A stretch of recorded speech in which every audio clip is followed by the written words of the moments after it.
hermanos, Dios les bendiga, bienvenidas a las personas que nos visitan por primera vez, estamos muy felices que estés aquí con nosotros y todos los demás hermanos bienvenidos en esta mañana donde celebramos a Cristo, donde celebramos la vida, donde celebramos que Él ha resucitado. Póngase sobre sus pies y vamos a abrir la palabra de Dios, vamos a abrir la Biblia, abra su Biblia ahí en el Evangelio de Mateo capítulo 28. Evangelio de Mateo capítulo 28 versículo 1. Damos gloria a Dios en esta mañana porque Él nos ha permitido levantarnos como todos los días y siempre que nos levantamos damos gracias a Dios por un nuevo día. Dice la palabra de Dios en Mateo capítulo 28 versículo 1: el domingo por la mañana temprano, cuando amanecía el nuevo día, María Magdalena y la otra María fueron a visitar la tumba. De repente se produjo un gran terremoto, pues un ángel del Señor descendió del cielo, corrió la piedra a un lado y se sentó sobre ella. Su rostro brillaba como un relámpago y su ropa era blanca como la nieve. Los guardias temblaron de miedo cuando lo vieron y cayeron desmayados por completo. Entonces el ángel les habló a las mujeres: no teman, dijo, sé que buscan a Jesús, el que fue crucificado. No está aquí, ha resucitado tal como dijo que sucedería. Vengan, vean el lugar donde estaba su cuerpo. Y ahora vayan rápidamente y cuéntenles a sus discípulos que ha resucitado y que va delante de ustedes a Galilea. Allí lo verán. Recuerden lo que les he dicho. ¿Cómo nos relata la palabra de que estas dos mujeres fueron a buscar a Jesús? ¿A dónde? A la tumba. Pero ya no estaba allí porque había resucitado. Y hay muchas personas que tienen otros dioses y esos dioses están ¿en dónde? En una tumba. Pero nuestro Dios está resucitado y nos ha resucitado juntamente con Él. Vemos cómo estas mujeres van allí a buscarlo y no lo encuentran. Pero ¿sabe qué les dice? Les dice: vaya y anúnciele a los discípulos, aquellos que le seguían, aquellos que se iban a alegrar porque Él había resucitado. Amén. Y en Colosenses capítulo 3 versículo 1 dice: ya que han sido resucitados a una nueva vida, a una vida nueva con Cristo, pongan la mira en las verdades del cielo, porque Cristo está sentado en el lugar de honor a la derecha de Dios. Piensen en las cosas del cielo, no en las de la tierra, pues ustedes han muerto a esta vida y su verdadera vida está escondida con Cristo en Dios. Ese es el propósito por el cual Cristo murió en la cruz y resucitó, para que nosotros nos levantáramos juntamente con Él y resucitáramos con Él y muriéramos, hiciéramos morir toda obra de la carne, toda tiniebla, y viviéramos y camináramos en la luz que Cristo nos ha dado, que Cristo nos ha iluminado. Así que no debemos más estar viviendo en las tinieblas, mirando las cosas de esta tierra, mirando las cosas de este mundo, sino que dice la palabra en Colosenses que estemos con la mirada puesta arriba, en las cosas espirituales, en Cristo.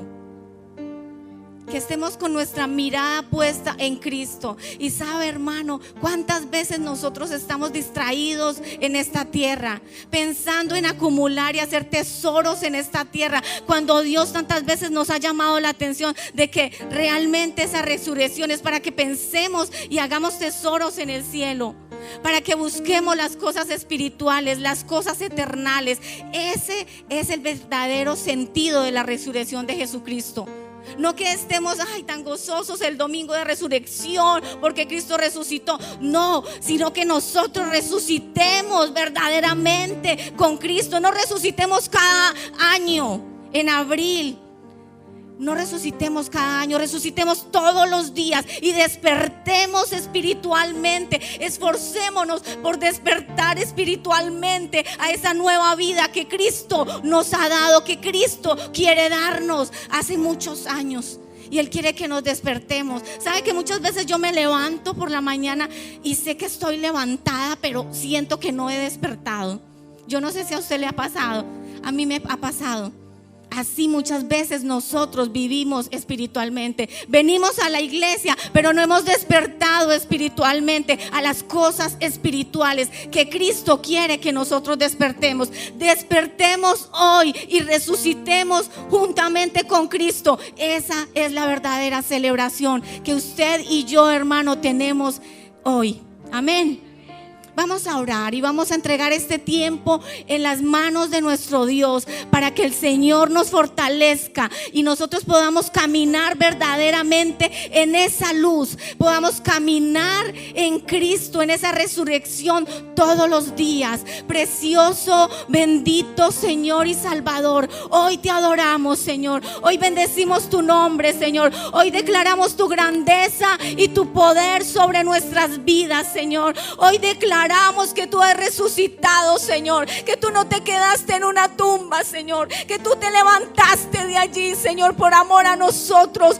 No te bajaste de esa cruz, Señor. Ayúdanos a nosotros también a vivir una vida en santidad, una vida que sea iluminada, una vida de día, Señor, que podamos salir de las tinieblas, Señor, que tengamos la fortaleza de decir no y dar la vuelta entera a las tinieblas y empezar a caminar una vida en tu luz, Señor. Hoy valoramos esa obra que tú hiciste en la cruz del Calvario, Señor.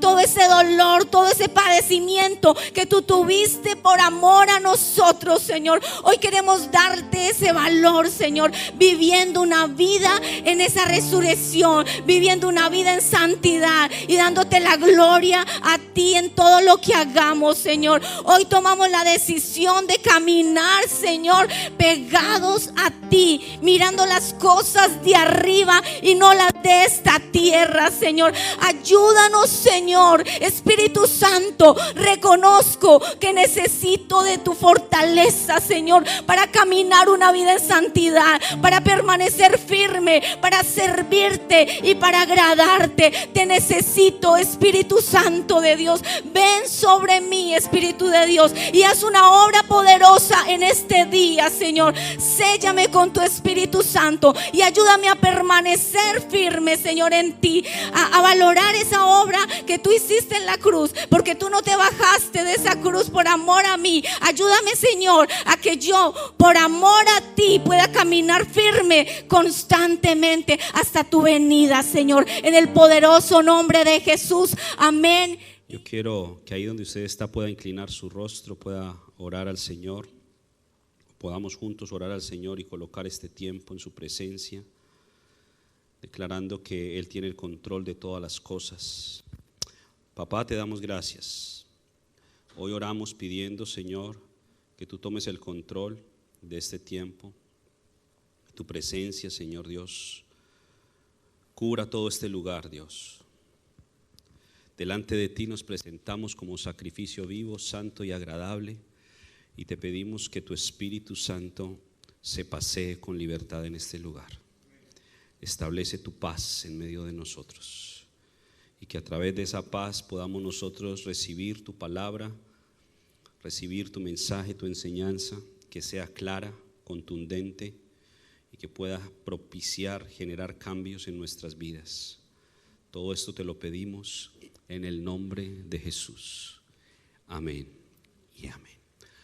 Acompáñeme al Evangelio de Lucas, Lucas 23. Lucas 23. Saludamos también a todas las personas que están conectadas a través de internet con nosotros el día de hoy. Les damos la bienvenida y nuestro deseo es que tanto los que estamos aquí presentes como los que están conectados podamos recibir la bendición del Señor. Lucas capítulo 23, y vamos a estar leyendo solamente algunos versos 39 al 43. Lucas 23, versos 39, hasta el 43. Y dice la escritura: y uno de los malhechores que estaban colgados le injuriaba diciendo: si tú eres el Cristo, sálvate a ti mismo y a nosotros. Versículo 40, respondiendo el otro le reprendió diciendo: ¿ni aún temes tú a Dios estando en la misma condenación? Nosotros a la verdad justamente padecemos, porque recibimos lo que merecieron nuestros hechos, mas este ningún mal hizo. Y dijo a Jesús: acuérdate de mí cuando vengas en tu reino. Entonces Jesús le dijo: de cierto te digo que hoy estarás conmigo en el paraíso. Y hemos titulado el mensaje en esta mañana: encuéntralo en la cruz. Y ya sabe que hemos venido hablando durante ya muchas semanas una serie que la titulamos Volviendo a la Esencia. Y este mensaje de hoy también tiene que ver con esto, porque la cruz se convierte en el punto de encuentro y el punto de inicio de la vida. No es el punto final como muchas veces podemos pensar, que es la culminación o el punto final de un proceso. No, realmente es el inicio, y es ahí donde todos de alguna manera vamos a tener que llegar a la cruz. Es inevitable que lleguemos a la cruz, porque la cruz está destinada para aquellos que son, como dice la escritura, malhechores. Ahora bien, quiero regresarme al principio para poder conducirlo en este proceso, de manera que podamos entender más claramente lo que el Señor quiere enseñarnos en este día. Y cuando nos vamos al principio, vamos a trasladarnos a ese tiempo, a ese momento en donde ni usted ni yo conocíamos a Dios, en donde aún quizás habiendo escuchado de Dios, no le habíamos abierto la puerta del corazón, no nos interesaba Dios. Creíamos que habían otras cosas mucho más importantes que hacer que rendir nuestra vida al Señor. Y en ese tiempo era un tiempo en donde la Biblia lo declara, que estábamos sin ley. Y quiero que me acompañe a Romanos capítulo 7 para que podamos ver este proceso. Romanos capítulo 7, vamos a leer del verso 7 en adelante. Romanos capítulo 7, versículo 7 en adelante. Por favor, no se me distraiga con el celular, apáguelo por favor. Entonces todo comienza sin ley. Dice versículo 7 del capítulo 7 de Romanos: ¿qué diremos pues? ¿La ley es pecado? En ninguna manera. Pero yo no conocí el pecado sino por la ley, porque tampoco conociera la codicia si la ley no dijera: no codiciarás. Mas el pecado, tomando ocasión por el mandamiento, produjo en mí toda codicia, porque sin la ley el pecado está muerto. Y mire el versículo 9: y yo sin ley vivía en un tiempo. Pablo está diciendo que hubo un tiempo en su vida en donde él vivió sin ley. Como muchos de nosotros, en un tiempo vivimos sin ley, sin conocimiento de Dios, ni siquiera el conocimiento superficial básico de la letra. No, había un desconocimiento total, o aún conociendo algo, había un escepticismo, un rechazo en nosotros. Por lo tanto, éramos aquellos que estábamos sin ley. Sin embargo, Pablo dice que aunque en un tiempo estuvo sin ley, dice: pero venido el mandamiento, el pecado revivió y yo morí. Ahora nos está hablando este pasaje acerca de dos estados que es muy importante que usted y yo los entendamos. Un estado que ya lo mencioné, sin ley, pero un segundo estado que se llama bajo la ley. Y bajo la ley es el estado en que muchos cristianos están hoy día. Porque alguno podrá pensar, eso quiere decir que están con el Antiguo Testamento solamente. No significa que solamente estén con el Antiguo Testamento.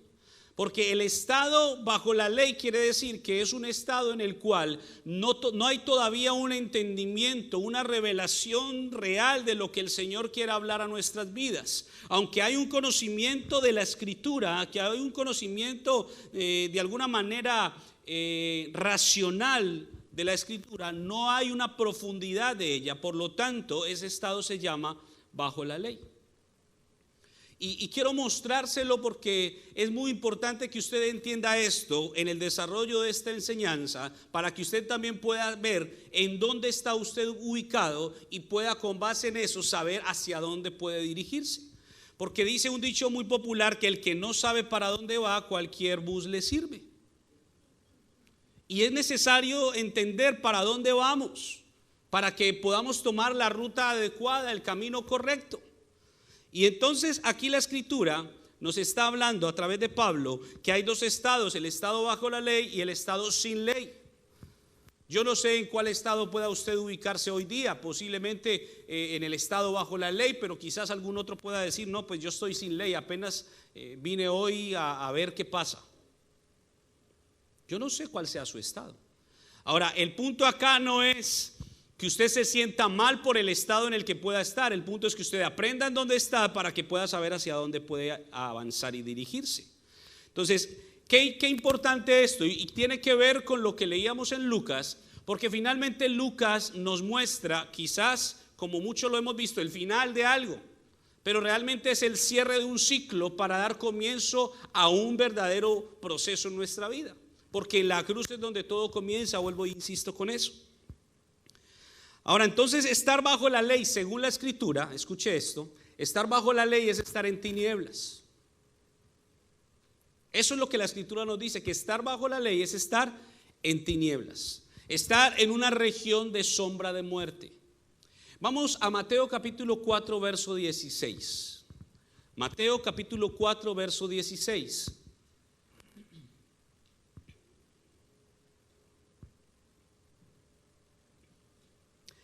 Dice la Escritura: el pueblo asentado en tinieblas vio gran luz. ¿El pueblo asentado en qué? En tinieblas. ¿Y quién está hablando ahí? ¿O a quién se está refiriendo ahí? Se está refiriendo a Jesús. ¿Cómo Jesús encontró al pueblo de Israel? Jesús está comenzando su ministerio y lo primero que se da cuenta es el estado del pueblo. Y estamos hablando de que eran los judíos, los que tenían la ley. ¿Sí o no? Y dentro de ellos habían personas muy importantes llamados sacerdotes, fariseos, escribas. Y los fariseos y los escribas eran personas que supuestamente conocían más a fondo la Escritura, al menos la ley. Pero dice la Escritura aquí en Mateo 4:16 que cuando Jesús llega, encuentra al pueblo en un estado. Dice que aquellos que estaban asentados ¿en dónde? En tinieblas. ¿Qué vieron? Dice que vieron una gran luz, porque lo único que disipa las tinieblas es la luz. Y dice, y a los asentados en región de sombra de muerte, luz les resplandeció. Por lo tanto, según este versículo podemos deducir que los que están bajo la ley, que representan a los judíos, están en tinieblas y en región de sombra y de muerte. Y por eso Jesús vino, para traer luz, porque la luz es la enseñanza. La luz es la enseñanza. Y eso es lo que la Escritura nos enseña, que la luz es la enseñanza. Y por eso es que usted y yo debemos buscar la enseñanza para que no andemos más en tinieblas, porque las tinieblas no nos van a permitir ver lo que el Señor quiere que veamos. Vamos a Proverbios capítulo 6, verso 23 para que usted pueda corroborar esto que le estoy diciendo. Proverbios capítulo 6, versículo 23.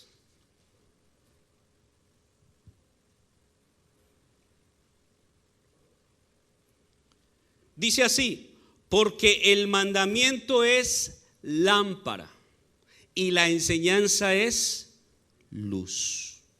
¿Lo está viendo? Entonces, la luz representa la enseñanza.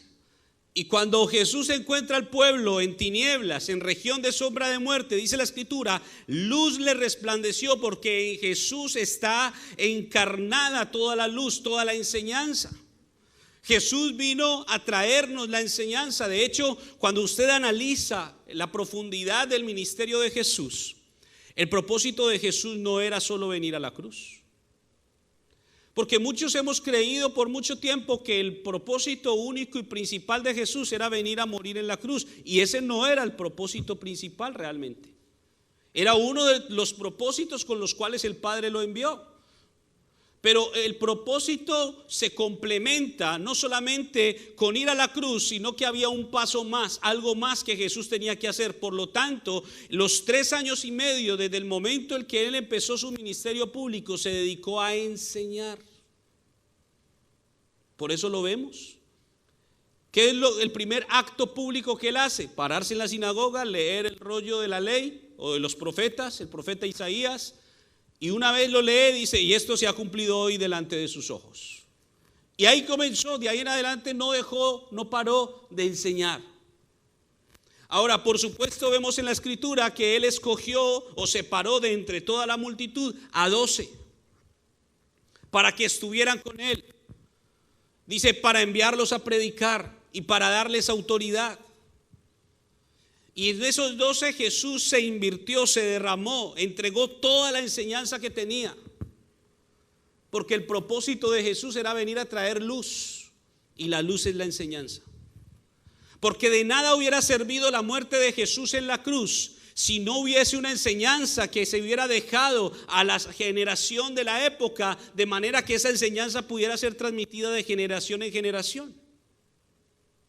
¿De qué hubiera servido que solamente Jesús muriera en la cruz si no hubiese dejado una enseñanza? Hoy podemos recordar la muerte de Jesús. Hoy por eso el mundo celebra en su forma la resurrección de Jesús, porque se dejó una enseñanza que aún muchos todavía no la entienden. Pero se dejó una enseñanza. Y ese fue parte esencial del propósito de Jesús en esta tierra. Y para que usted pueda entenderlo, le dejo como tarea estudiar el Evangelio de Juan en el capítulo 17, porque todo el capítulo 17, que es la oración final de Jesús por sus discípulos, en esa oración Jesús le dice al Padre, he terminado la obra que me diste que hiciera. Ahí lo dice. Si usted quiere ir a buscarlo, búsquelo y léalo. Y ahí dice, he terminado la obra que me diste que hiciera. Pero todavía no iba a la cruz. Entonces, ¿cómo así que terminó la obra? Porque la obra que el Señor le dio a Jesús era enseñar. Y que esa enseñanza estaría sellada o marcada por un suceso trascendental que era una muerte en la cruz. Pero la muerte en la cruz no era lo principal. Lo principal era la enseñanza.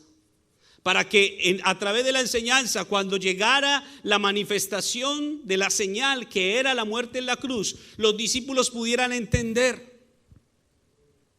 Al final de los días de Jesús con los discípulos dice que se le abrieron los ojos a los discípulos y pudieron entender las escrituras. ¿Y cuándo sucedió eso? Después de que Jesús murió y cuando resucitó. Ahora, ¿qué es lo que Pablo le pide al Señor que haga sobre la iglesia? Efesios capítulo 1, versículos 16 y 17 y aún al 18. Efesios capítulo 1, versículos 16, 17 y 18.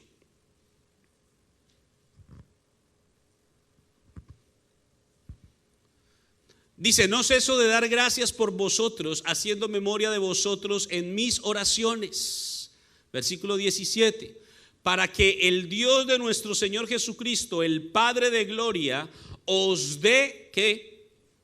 Espíritu de sabiduría y de revelación en el conocimiento de Él. Entonces, Pablo está pidiendo al Señor que derrame sobre la iglesia 2 de sus espíritus, que es el espíritu de sabiduría y de revelación. ¿Para qué? Para que la iglesia lo pueda conocer. Porque el propósito de Dios realmente es que le conozcamos. El propósito de Dios es que usted y yo lo entendamos. El propósito de Dios es que usted y yo podamos tener intimidad con Él. Y para poder tener intimidad con Dios necesitamos conocerlo. Y para poder conocerlo necesitamos la sabiduría y necesitamos la revelación. Versículo 18. Dice, alumbrando los ojos de vuestro entendimiento, para que sepáis cuál es la esperanza a que Él os ha llamado y cuáles las riquezas de la gloria de su herencia en los santos. Entonces dice, alumbrando los ojos. si necesita el Señor alumbrar nuestros ojos es porque nuestros ojos están en tinieblas, ¿sí o no? Y la luz es lo único que puede disipar las tinieblas. Por eso cuando Jesús encontró al pueblo, lo encontró en tinieblas, porque estaba bajo la ley, porque conocían muy bien la ley, pero no entendían lo que significaba todo lo que decía la ley, porque intentaban cumplir lo que la ley les mandaba, pero aún así no podían cumplirla completamente. No podían satisfacer completamente la justicia de Dios, porque la justicia de Dios está enmarcada o está compuesta por dos escenarios o dos tipos de justicia. Y la Escritura nos muestra eso.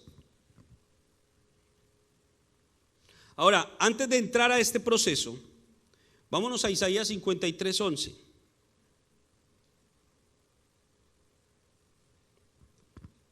Isaías 53:11. Fíjese lo que dice Isaías 53:11.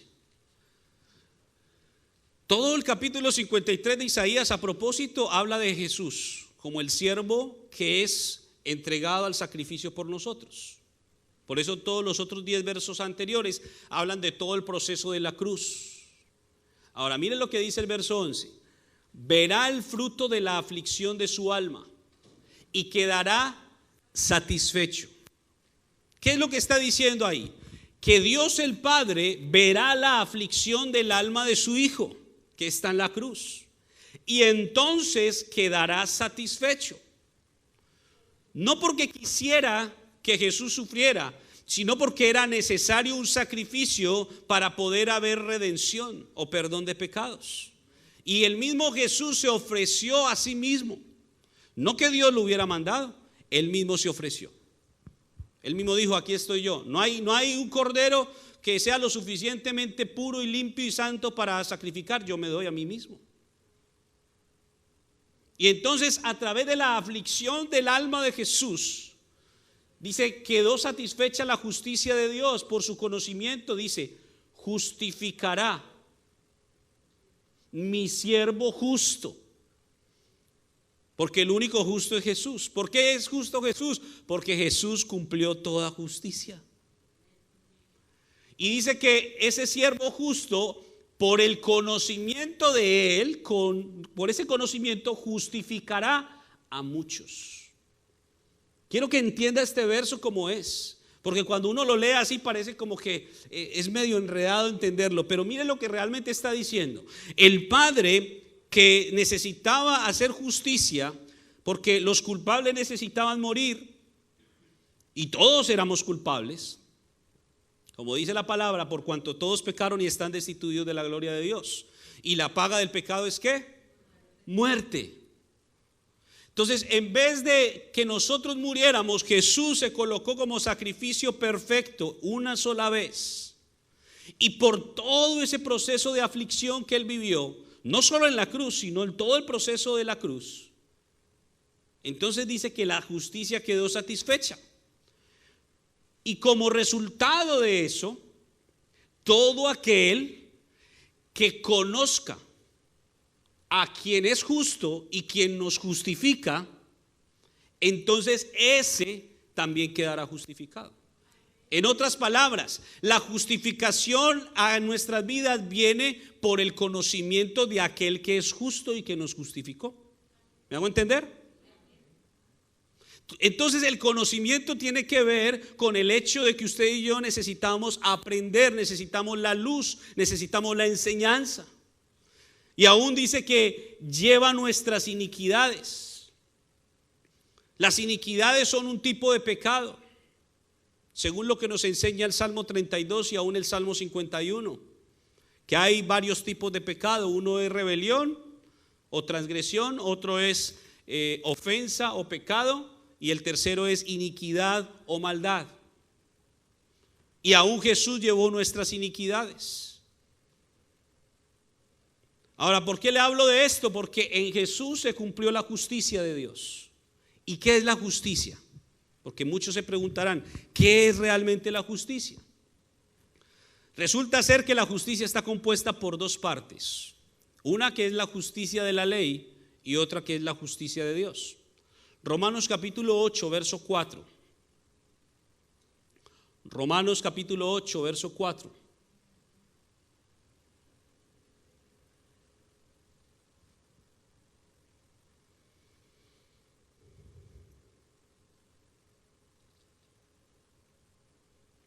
¿Qué dice Romanos 8:4?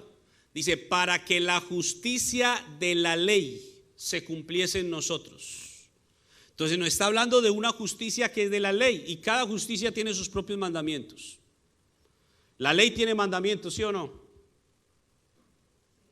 Hay un montón de mandamientos en la ley que si usted se da la tarea de buscarlos se dará cuenta de que son más de 600 mandamientos, en total 613. Que cuando usted los tiene en cuenta, los 613, se va a dar cuenta, valga la redundancia, que no va a poder cumplirlos todos. Y el punto es ese, que por uno que no podamos cumplir nos hacemos culpables de todo. Y por lo tanto merecemos la cruz. Entonces la justicia de la ley tiene sus propios mandamientos. Y por eso Romanos 8:4 nos habla de que hay una justicia de la ley. Pero le dije que habían dos tipos de justicias. Hay otra justicia, Romanos capítulo 3, verso 21.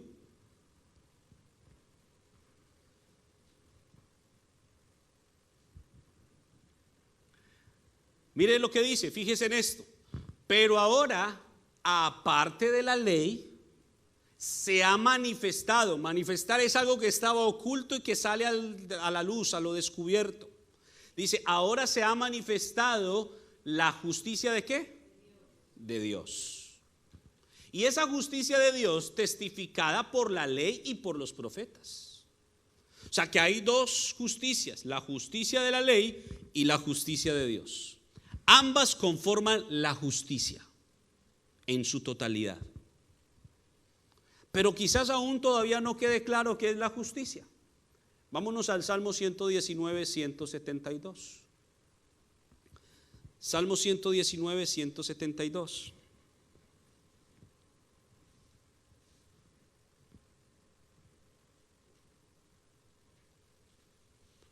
¿Qué dice?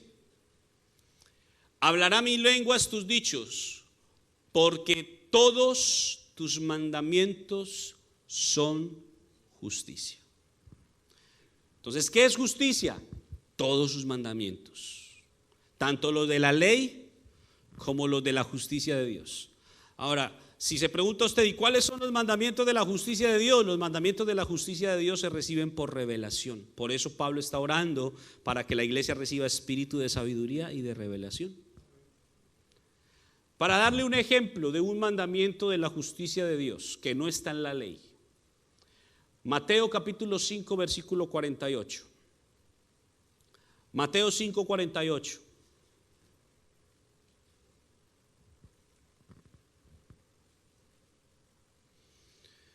¿Qué dice Mateo 5:48? Dice, sed pues vosotros perfectos, como vuestro Padre que está en los cielos es perfecto. Eso es un mandamiento del Hijo. No está en la ley. Dice, sed pues vosotros perfectos, como vuestro Padre que está en los cielos es perfecto. Esto es un mandamiento. Y así vamos a encontrar muchos otros que son explícitos como este, pero muchos otros que no son tan explícitos y que necesitamos la revelación de Dios para lograrlos entender. Y una vez los entendemos, cobran vida en nosotros. Y al cobrar vida, entonces debemos cumplirlos para que podamos caminar en justicia. Ahora, esto no es algo nuevo, no es algo del Nuevo Testamento solamente, porque desde el principio Dios estaba buscando personas que pudieran caminar en justicia. Vámonos a Génesis 18, 19. Génesis 18, 19.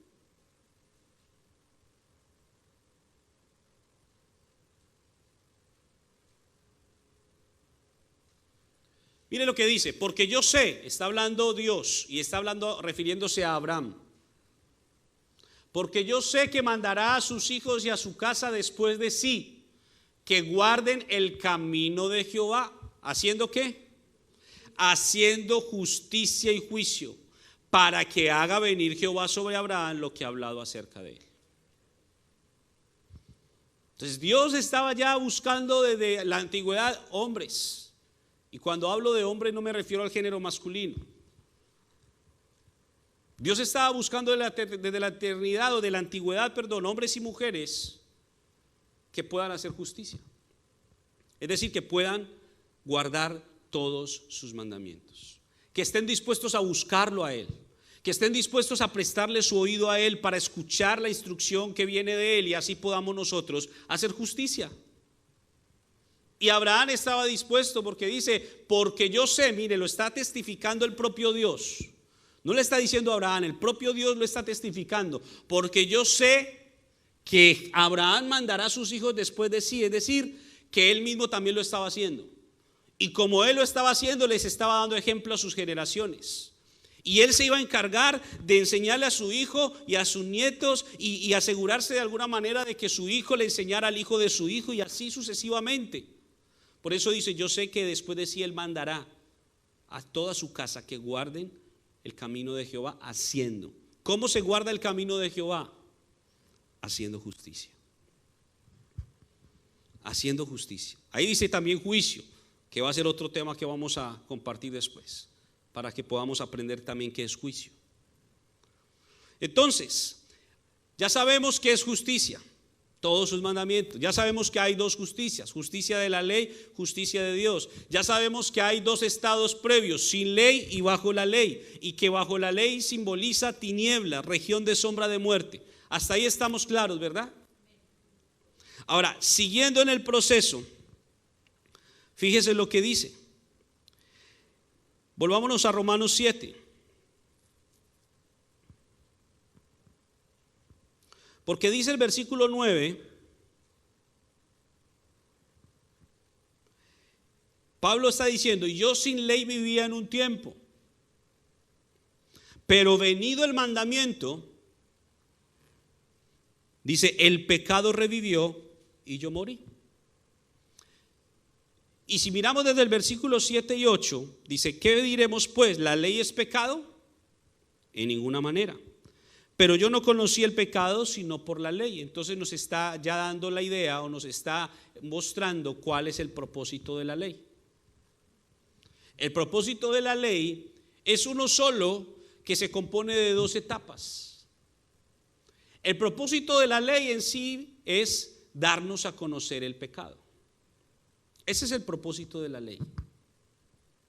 Es decir, la ley nos demuestra que hay un mandamiento y que ese mandamiento tiene que ser cumplido, y aquellos que están fuera del marco del mandamiento entonces son culpables de juicio, son culpables de muerte. Y entonces aquí la escritura nos está diciendo que Pablo en un tiempo estaba sin ley, pero después dice que vino el mandamiento. Ahora mire lo que dice parte final del versículo 7.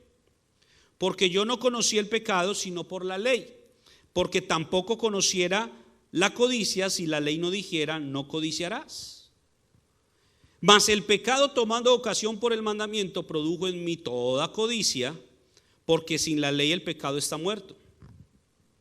Es decir, si no existiera la ley que me dice en este ejemplo que la codicia es mala, pues no habría ningún problema. Se podría codiciar y no habría problema. Pero como la ley dice que la codicia es mala, por lo tanto, todo el que codicia está en pecado y es culpable. Y de esa manera nos enseña la ley todo lo que es pecado. Y cuando sabemos que algo es pecado, eso quiere mostrarnos, o a donde Pablo nos quiere llevar, que venido el mandamiento, dice que la ley tomó vida y él murió. Lo cual nos da la segunda parte del propósito de la ley. Porque el propósito de la ley es mostrarnos el pecado, darnos a conocer el pecado, pero también paralelamente o complementariamente la ley nos tiene que conducir a darnos cuenta de que somos culpables, por lo tanto necesitamos ir a la cruz. Es inevitable. Alguno podrá decir, no, ya Jesús fue a la cruz y pagó por mí. No, todos tenemos que ir a la cruz. Ahora vamos a entenderlo desde el contexto espiritual, porque no se trata de que usted vaya físicamente a la cruz a ser crucificado. Todo esto es un contexto espiritual que usted lo debe entender. todos debemos ir a la cruz. Porque, ¿cómo se llama el mensaje de hoy?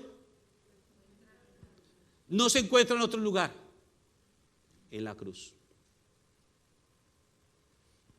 Haga de cuenta que usted está buscando a alguien muy importante y usted le pregunta a una persona: hey, ¿dónde encuentro a fulanito de tal? Lo encuentras en tal lugar. ¿Qué haces? Vas hasta ese lugar porque necesitas encontrarte con esa persona. Muchos están buscando a Jesús, lo están buscando en la prosperidad, lo están buscando en el bienestar, lo están buscando en la sanidad, lo están buscando en qué sé yo, tantas otras cosas, cuando la Escritura nos dice que en donde lo vamos a encontrar es ¿en dónde? En la cruz. Ahí nos vamos a encontrar con Jesús.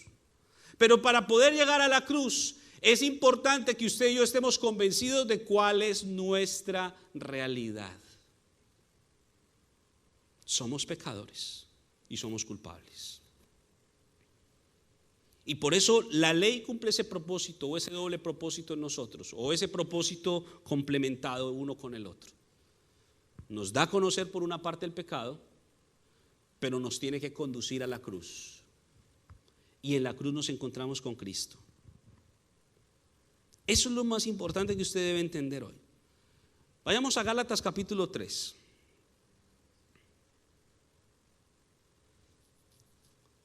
Gálatas capítulo 3. Versículos 23 y 24.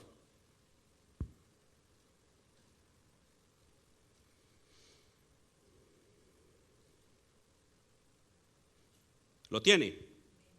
Dice: pero antes que viniese la fe, estábamos ¿cómo? Confinados bajo la ley, es decir, encerrados, como efectivamente dice a continuación, encerrados para aquella fe que iba a ser ¿cómo? Revelada.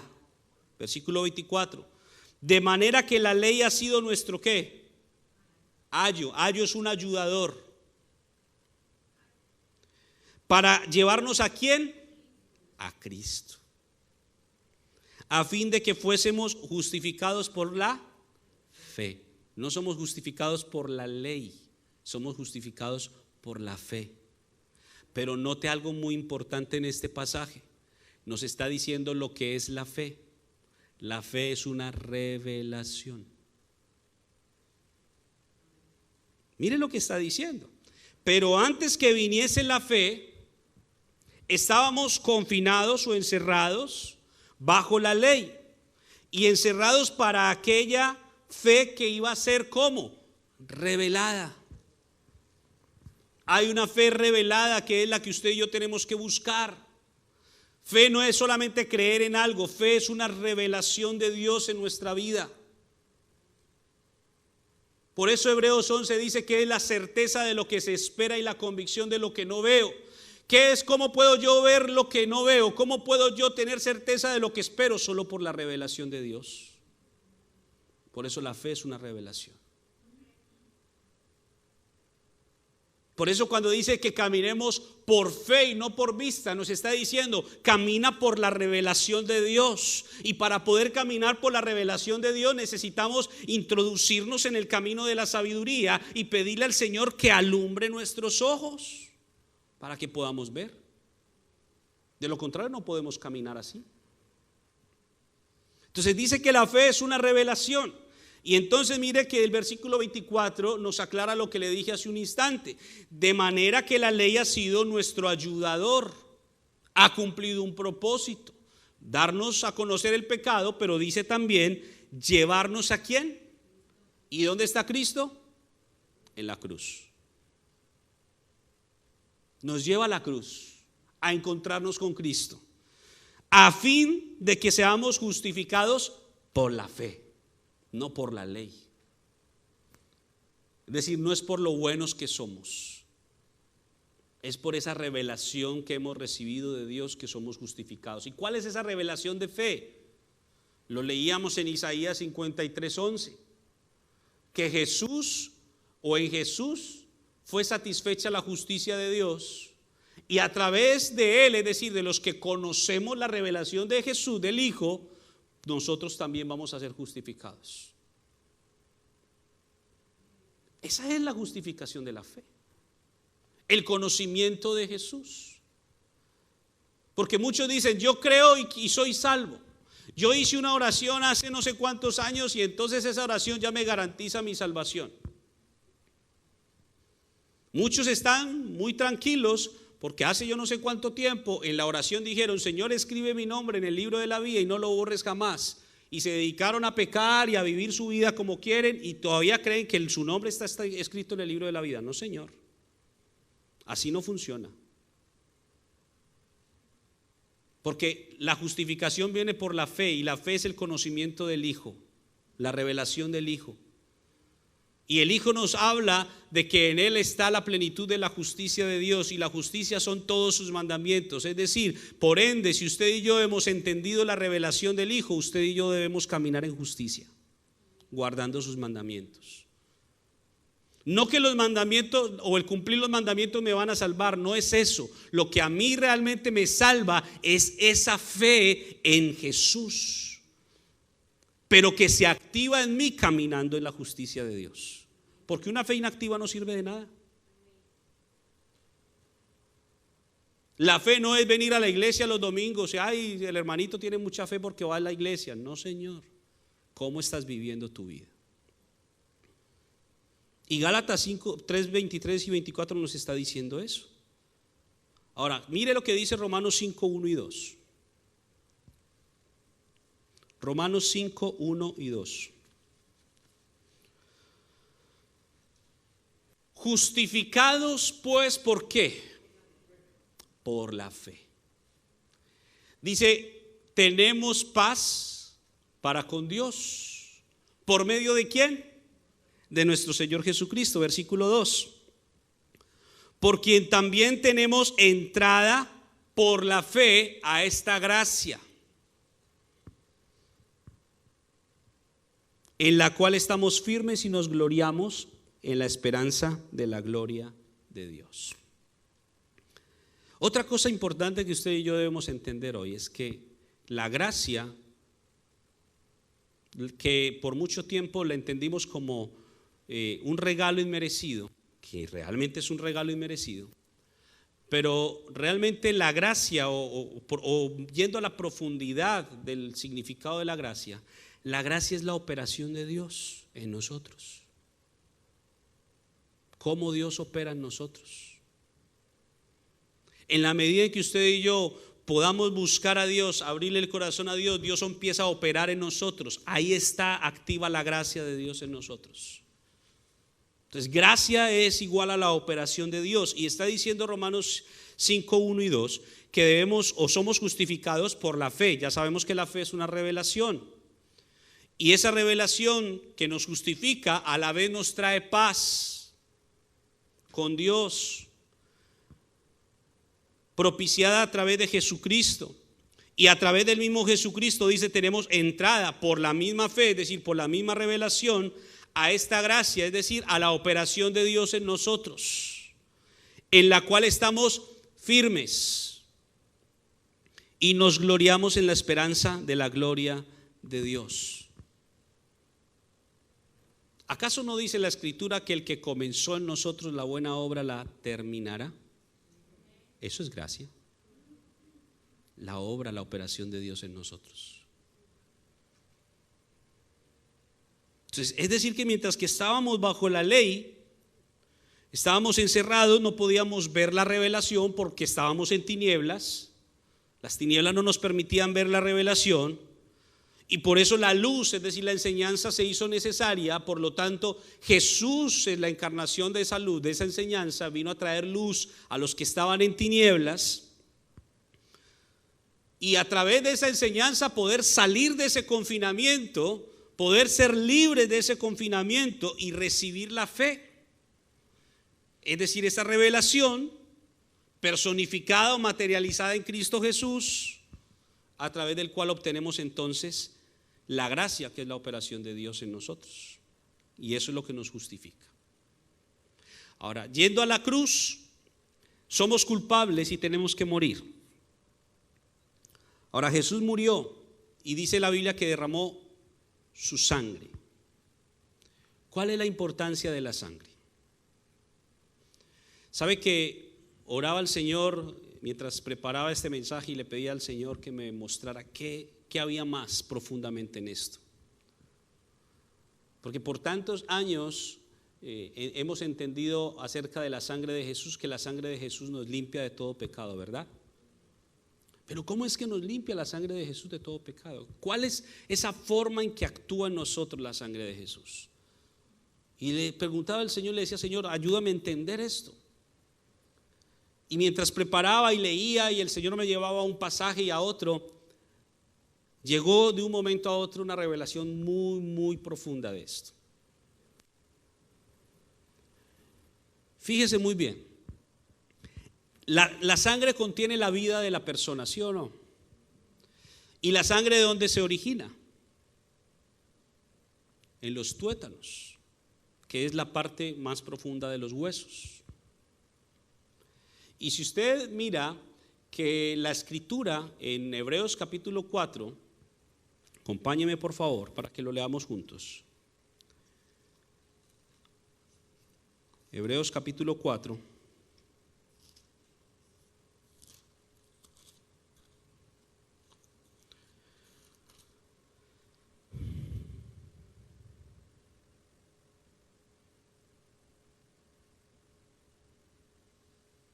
Versículo 12. Hebreos 4:12. Dice: porque la palabra de Dios es viva y ¿qué más?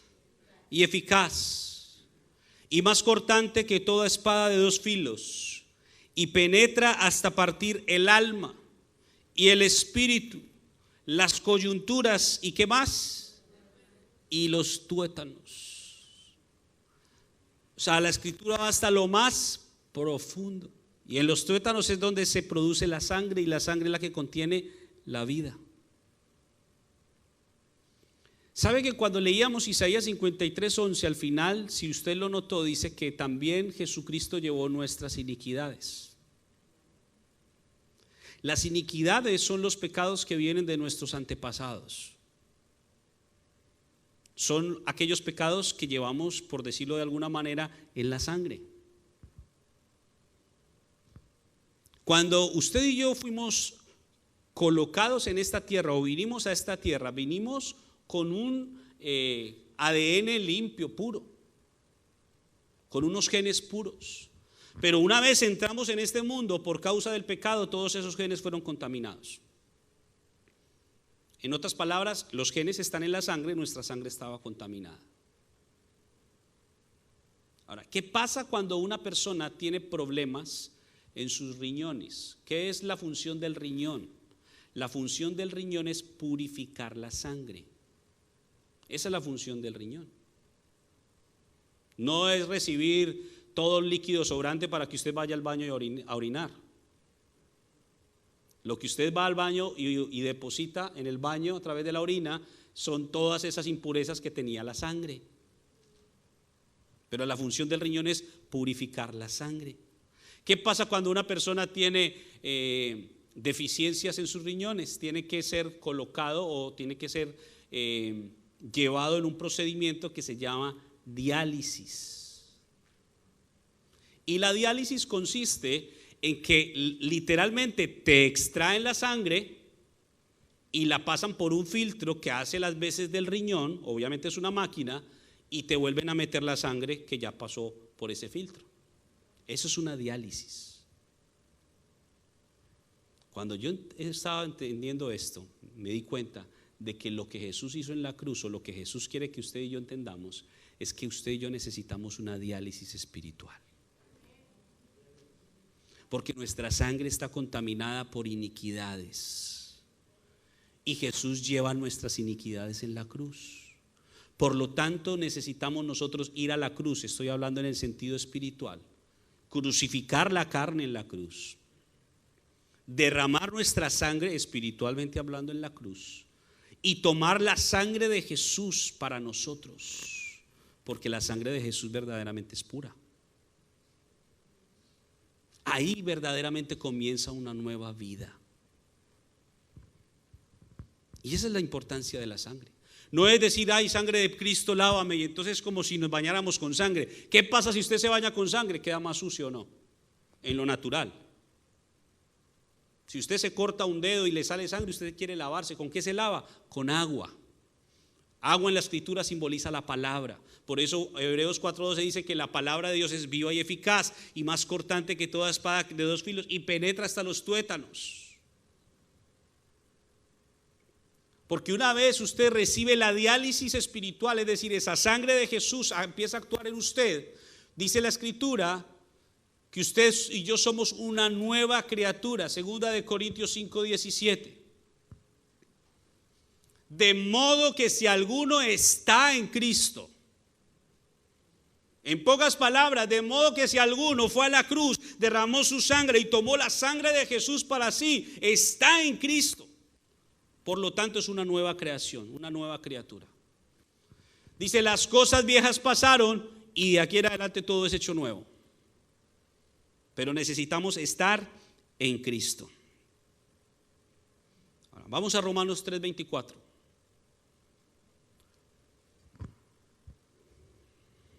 Romanos 3:24. ¿Estamos entendiendo todos? Bueno, esta era la introducción. No se crea. Romanos 3:24 al 26. ¿Qué dice la escritura?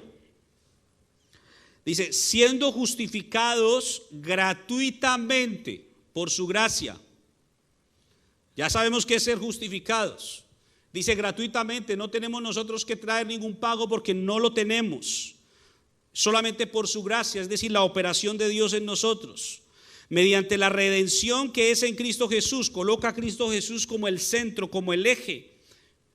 Dice, a quien Dios puso como propiciación. Y mire lo que dice a continuación, por medio de la fe en ¿qué? La fe en su sangre.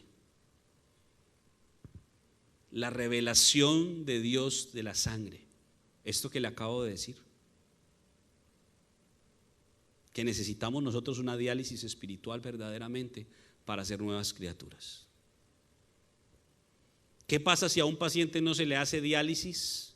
Se muere. Se muere. ¿Y cuál es el proceso de muerte de una persona que no se le hace diálisis? Yo no sé si usted lo haya visto, pero el proceso es que se va secando. Se seca hasta que se muere. Espiritualmente es lo mismo. Si no haces una diálisis espiritual en tu vida, te vas a secar hasta que te mueras. Por eso el Señor nos quiere enseñar esto hoy. Entonces dice, para manifestar, por medio de la fe en su sangre, para manifestar su justicia. A causa de haber pasado por alto en su paciencia los pecados pasados, verso 26, con la mira de manifestar en este tiempo su justicia, a fin de que Él sea el justo, Jesús, y el que justifica al que es de la fe en Jesús. Esto complementa Isaías 53:11. Jesús es el justo y Él es el que justifica a todos los que son de la fe en Jesús. Gálatas 2:20. Gálatas 2:20.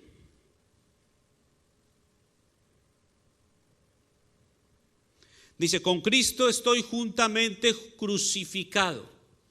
Entonces, ¿hay alternativa de no ir a la cruz? ¿Sí o no? ¿Qué dice usted, iglesia? ¿Hay alternativa de no ir a la cruz? ¿Podemos decir, no, yo no voy a la cruz? Mire lo que dice. Con Cristo estoy juntamente crucificado. ¿Qué significa eso? Vuelvo y le repito, no es que usted vaya físicamente a una cruz. Es que en la cruz usted tiene que crucificar su carne. Todos esos deseos desordenados que usted tiene y que lo dominan, allá en la cruz tiene que clavarlos. Con Cristo estoy juntamente crucificado, dice, y ya no vivo yo, mas Cristo vive en mí. Y dice, y lo que vivo ahora en la carne, porque estamos en la carne. Pero nos está diciendo que aunque vivimos en la carne, lo podemos hacer viviéndolo o basándonos en la fe, o es decir, en la revelación de la fe del Hijo de Dios. Buscando la revelación, buscando la luz, buscando la enseñanza. Y si usted se da cuenta, todo este recorrido desde que estábamos sin ley, bajo la ley, nos llevó indiscutiblemente hasta la cruz, en donde empezó todo este mensaje. Porque ¿quiénes estaban ahí en el monte de la calavera? Estaba Jesús, y a su lado derecho y a su lado izquierdo habían dos, dice, malhechores. Dos malhechores, judíos. Tenían muchas cosas en común. Eran judíos, eran malhechores, eran culpables y habían recibido la pena de muerte. Todo eso lo tenían en común, ¿sí o no? Pero hay una cosa que los diferenció en el último momento. Es que el uno entendió la revelación del Hijo y el otro no.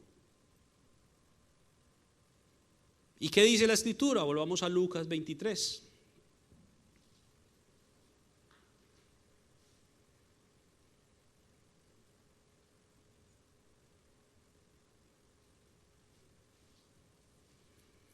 Fíjese lo que dice entonces en Lucas 23, 39.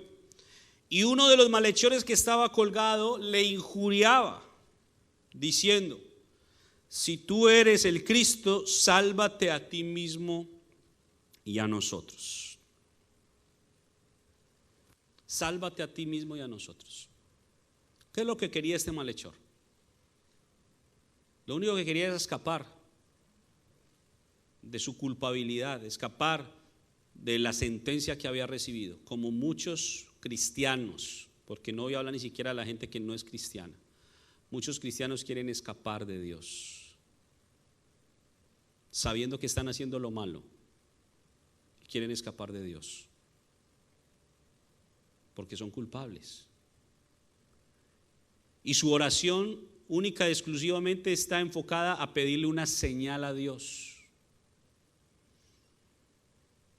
Y este malhechor le injuriaba a Jesús y le estaba pidiendo una señal. En pocas palabras, si tú quieres que yo crea, bájate de la cruz y bájame a mí.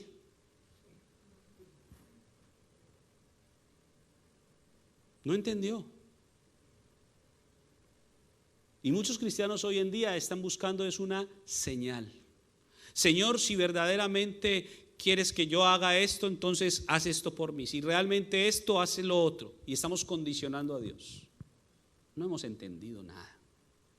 Si tú eres de los que todavía le estás pidiendo señales a Dios para poder agradar a Dios, tú nunca has sido cristiano. Has sido simplemente un carnal que va a una iglesia.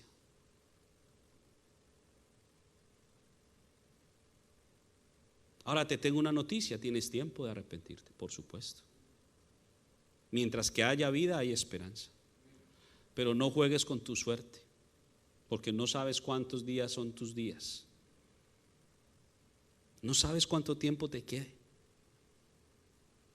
Y este malhechor estaba en sus últimos minutos y aún así le estaba pidiendo una señal a Dios. La diferencia entre estos dos es que uno entendió la revelación, otro no lo entendió. Uno realmente reconoció su pecado, el otro ni siquiera lo reconoció.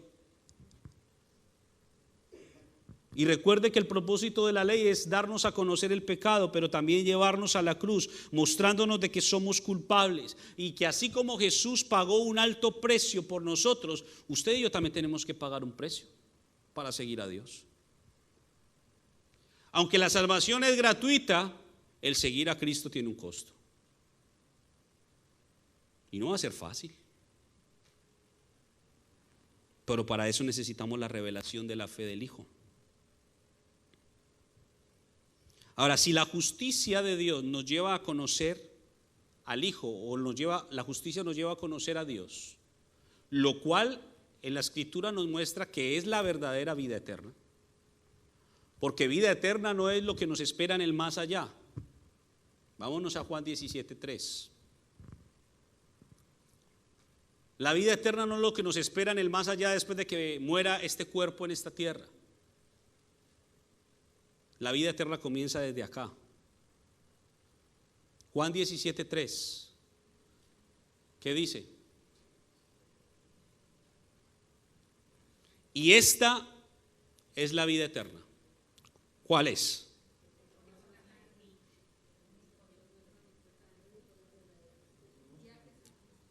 Yo sé que tienen ganas de almorzar ya, porque no se les escuchó nada. Vamos a leerlo junto a la voz de tres. 1, 2, 3. Y esta.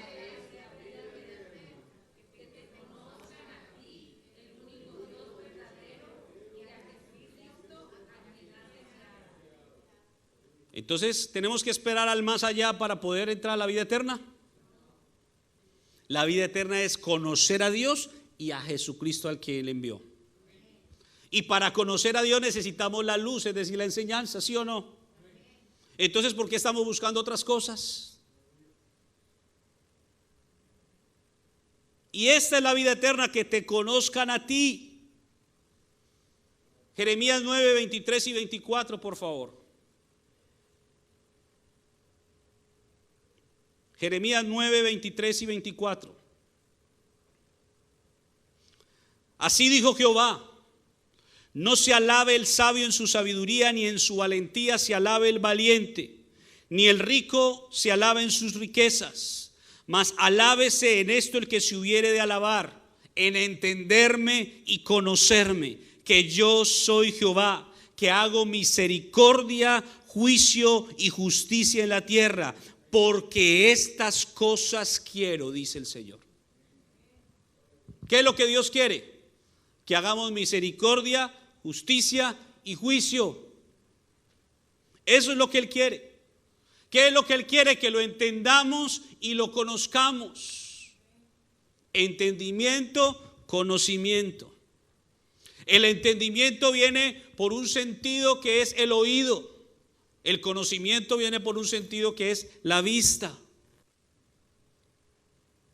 Necesitamos activar nuestros sentidos espirituales, el oído espiritual y los ojos espirituales, para que podamos conocerlo y entenderlo, para que podamos entonces hacer justicia, juicio y misericordia en la tierra, porque dice el Señor: estas cosas quiero. Entonces Dios quiere que usted y yo caminemos en sus mandamientos, porque eso es justicia. Eso es lo que Él quiere de nosotros. Y en la cruz es donde finalmente todos vamos a parar. Ahí todos vamos a llegar.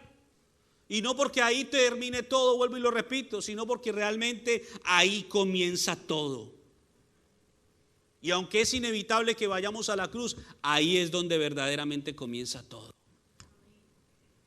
Romanos 6:6, y no se preocupe que ya voy terminando.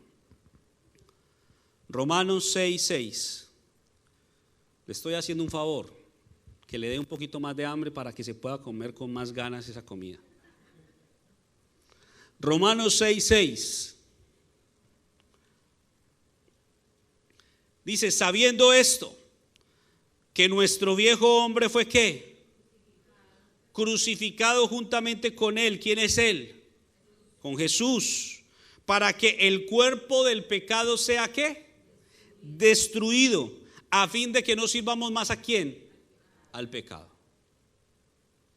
Entonces, ¿qué es lo que Dios quiere? Que no le sirvamos más al pecado, que no seamos esclavos del pecado, sino que podemos pasar de la muerte a la vida, es decir, de las tinieblas a la luz. Y estando en la luz nos convirtamos ya no en esclavos, sino en siervos. ¿Y qué es lo que es un siervo? Gálatas capítulo 2, versículo 10. Algunos que vienen los miércoles saben ya qué es esto, pero para que todos lo sepamos. Gálatas 2:10. ¿Qué es un siervo?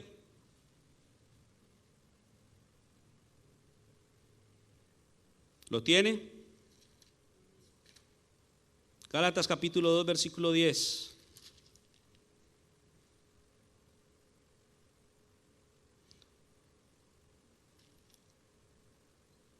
Perdón, 1:10, perdón. Gálatas 1:10. Dice, pues, ¿busco ahora el favor de los hombres o el de Dios? ¿O trato de agradar a los hombres? Pues si todavía agradara a los hombres, no sería siervo de Cristo. Entonces, cuando vemos Gálatas 1:10, nos da a entender que un siervo es aquel que agrada a Dios antes que a los hombres. Eso es un verdadero siervo. No es el que sirve mucho, no es el que hace muchas cosas dentro de la congregación, no, es el que agrada a Dios antes que a los hombres. Eso es un siervo. Y pasamos de ser esclavos del pecado a convertirnos en siervos.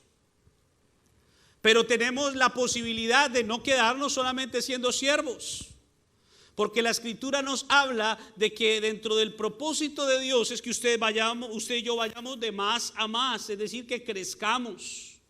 Y después de ser siervos, el Señor nos da la posibilidad de ser llamados amigos. Por eso dice la Escritura, ya no os llamaré más siervos, sino que os llamaré amigos.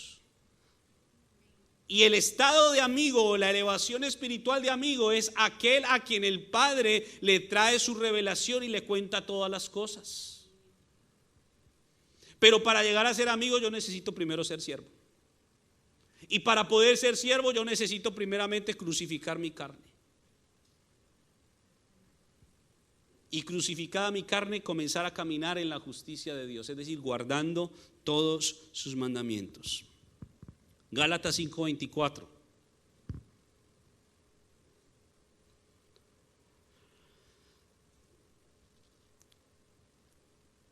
Mire lo que dice esto. Este es poderoso, este pasaje. Dice, pero los que son de Cristo han crucificado la carne con sus pasiones y deseos. Escúcheme esto, hermano.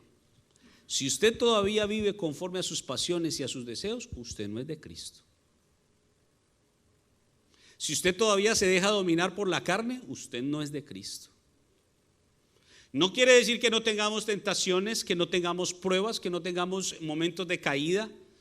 Pero si usted le ha dado rienda suelta a su carne, usted no es de Cristo. No se crea eso.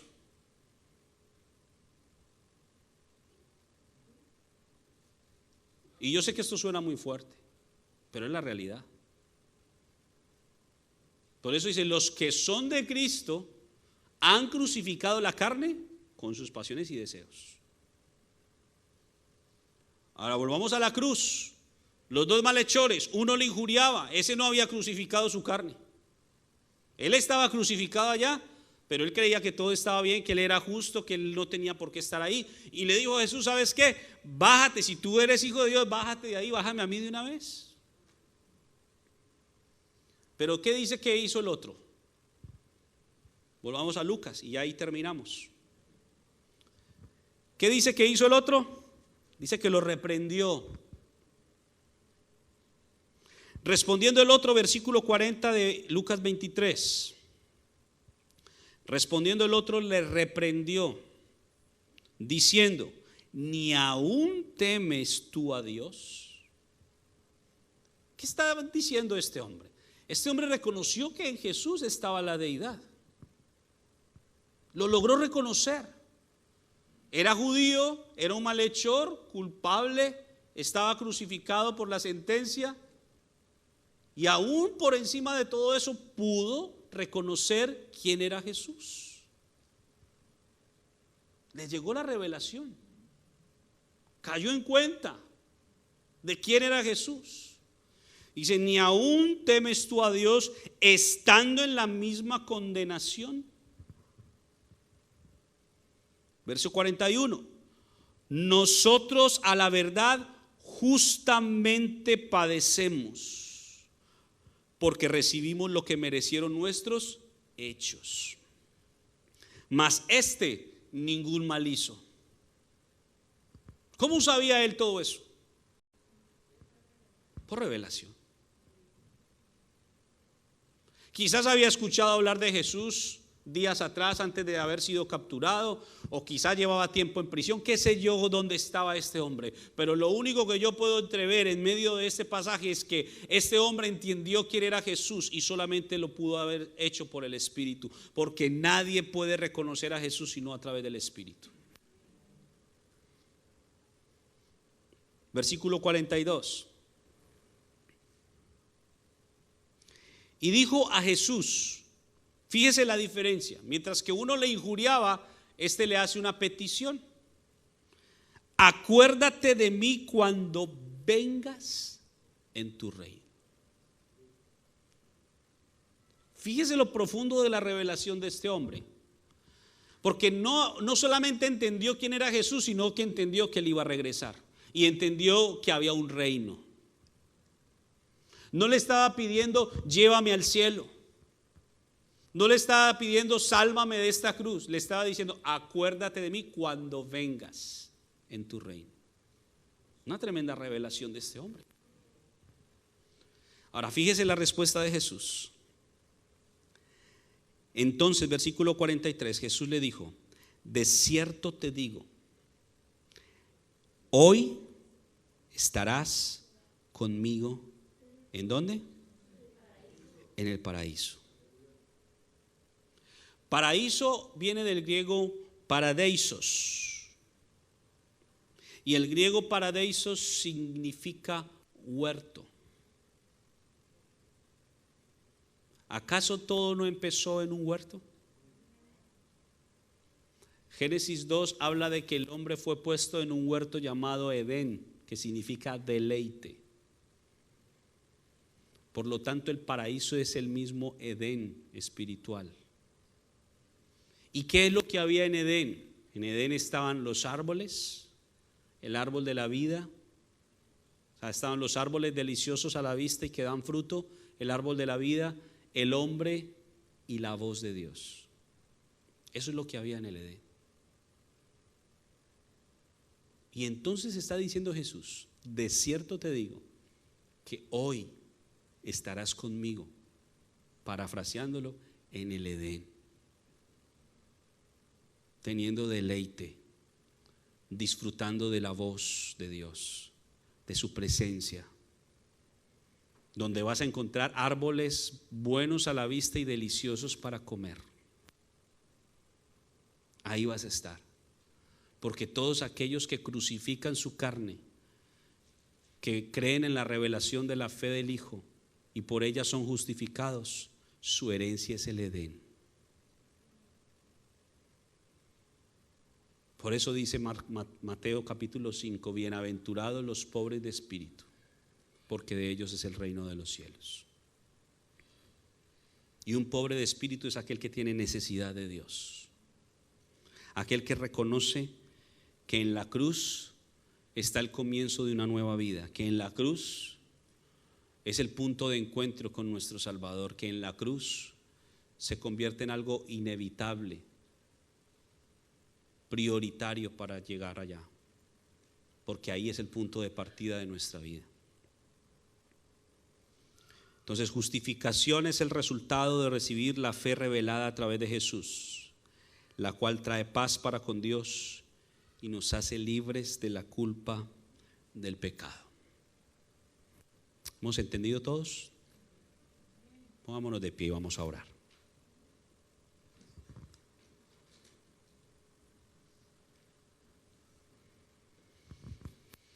Señor mi Dios, te damos muchas gracias en esta hora. Bendito seas tú, Señor, que nos has bendecido con esta enseñanza y nos has hablado. Gracias, Señor, porque tú siempre estás interesado en traer luz a nosotros. En esta hora yo te pido, Señor, que cada una de las palabras que tú has hablado hoy queden grabadas, selladas en nuestro espíritu. Y que aquello que el enemigo quiera poner en nosotros, que pueda interponerse para que tu enseñanza, para que tu luz se manifieste en nosotros, sea quitada. Señor, yo sé que muchas veces nos llega muy fuerte la palabra al corazón y sobre todo cuando ella nos confronta. Pero tú eres un buen padre que vienes también para corregir cuando tus hijos no están caminando bien Y si lo haces es porque nos amas. Y por tu gran amor tú quieres, Señor, que a través de esta enseñanza podamos todos aprender la importancia de lo que sucedió en la cruz, y que la cruz no puede ser algo que evitemos, sino que tiene que ser algo que busquemos, no para terminar ahí, sino para que ese sea un punto de partida. Quizás, Señor, hemos caminado nuestra vida cristiana desconociendo todo esto, pero que sea este el día en que volvamos a reencontrarnos contigo en la cruz, entendiendo la revelación de la fe y siendo justificados verdaderamente. No porque tú no nos hayas querido justificar, sino porque nosotros no lo habíamos entendido antes. Señor, lávanos de toda maldad y de toda iniquidad. Señor, que mientras que estamos ahí crucificando nuestra carne, lo cual es algo muy difícil de hacer, tú puedas hacer y efectuar en nosotros esa diálisis espiritual en donde nuestra sangre sea purificada, para que nuestros genes sean restablecidos y podamos verdaderamente ser una nueva criatura que camina conforme a tu propósito, que se convierte en un siervo y que luego, Señor, avanzará conforme a tu voluntad para poder llegar a nuevos niveles espirituales. Señor, gracias por esta enseñanza. Yo oro para que no solamente los que estamos aquí hayamos recibido, sino cada uno de los que están a través del internet, Señor, ignorando yo quiénes estén y hasta dónde llega esta señal, Señor, pero yo te pido que obres en sus vidas igualmente y que podamos tomar esta enseñanza y ponerla por obra en nuestras vidas, que no seas una prédica más que escuchamos y se nos olvida, sino que verdaderamente podamos meditar en todo lo que hoy se ha hablado y que eso pueda traer en nosotros arrepentimiento, pueda traer en nosotros corrección, pueda traer en nosotros un replanteamiento de muchas cosas, porque a ti no te podemos ocultar absolutamente nada. Señor, lávanos y perdónanos, ayúdanos en nuestra debilidad. Algunos podrán decir: Señor, ¿yo cómo puedo cambiar si no soy capaz? Y es más fuerte que yo todo lo que estoy viviendo. Padre, yo te pido que muestres la forma de hacer crucificar las pasiones de la carne y que podamos, Señor, tomar la decisión de exponernos a la luz, es decir, de aprender de ti, siendo enseñados por ti. Porque muchas veces, Señor, el resultado de nuestras vidas de pecado es porque no nos exponemos a la luz, no nos gusta la enseñanza, ni siquiera venimos a la iglesia donde podemos mínimamente aprender algo. Señor, ayúdanos a involucrarnos más en este proceso de aprendizaje y de cada cosa que aprendamos podamos ser lavados y limpiados, y tu palabra haga eso que tiene que hacer dentro de nosotros, que penetre hasta lo más profundo, Señor, y aún hasta los tuétanos, Señor, y pueda, Señor, purificar, Señor, nuestros genes. Hoy yo te doy muchas gracias por tu palabra. Hoy yo te doy gracias por tu pueblo y gracias, Señor, por lo que tú has hecho este día en medio de nosotros. Te alabamos y te bendecimos en el nombre poderoso de Cristo Jesús. Amén, amén y amén.